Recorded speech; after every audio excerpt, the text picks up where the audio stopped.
The internet's current content delivery system has become all about driving users to click links that generate revenue from advertisers. It doesn't matter where these clicks lead, whether it's to content that misleads or to well-crafted content that enriches. The result is clickbait.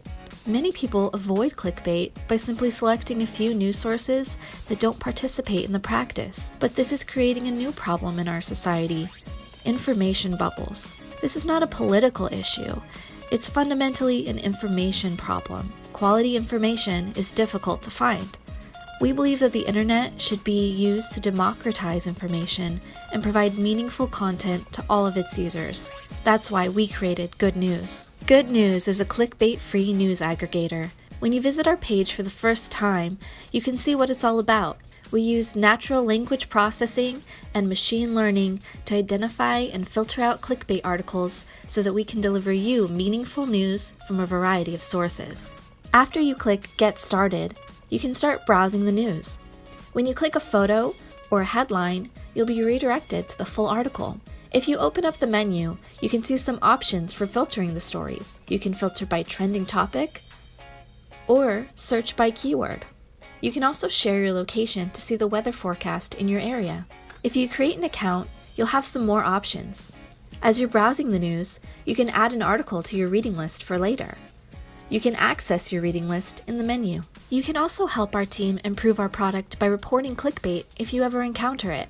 You simply click the icon on the article card, and you'll be prompted to confirm that the article is in fact clickbait. To ensure that the model doesn't become too biased, where it expects clickbait and might mislabel real news, we also have the option for users to help us by evaluating articles that our model labeled as clickbait. In the Evaluate view, you can report articles that were misclassified. All reports we receive will make our site even better. Our data pipeline was built using Python and its rich ecosystem of data science tools.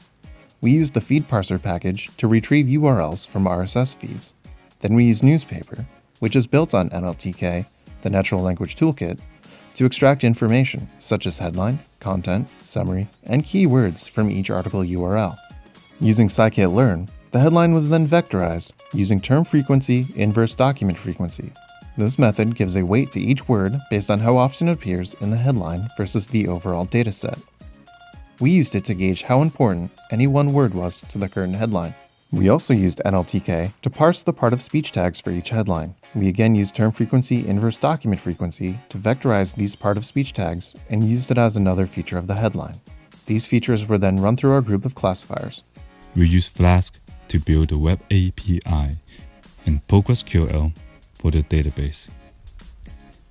Our news stories are updated as often as the news site themselves, so you get the breaking news on the hour right on top of your page.